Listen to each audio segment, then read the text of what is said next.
जेव्हा आपल्याला काम करायचं असतं त्यावेळी आपल्या पाठीशी आध्यात्मिक शक्ती देखील लागते।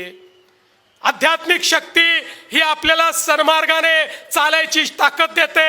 आध्यात्मिक शक्ती ही आपल्याला सुविचार देते। आध्यात्मिक शक्ती ही खऱ्या अर्थानं आपल्याकडनं चांगली कामं झाली पाहिजेत अशा प्रकारची प्रेरणा आपल्याला देते।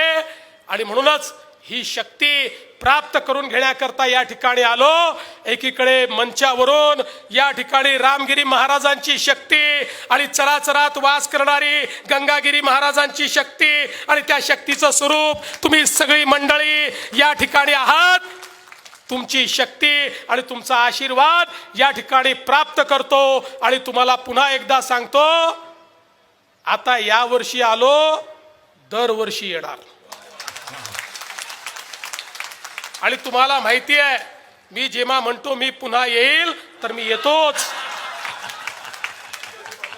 आज आमच्या एकनाथराव शिंदे साहेबांना खरं म्हणजे माननीय प्रधानमंत्री महोदयांची वेळ मिळाली त्यामुळे त्यांना तिकडे जावं लागलं। ते देखील येणार होते। पुढच्या वर्षी आम्ही दोघंही येऊ आणि आमच्या अजितदादांनाही घेऊन येऊ।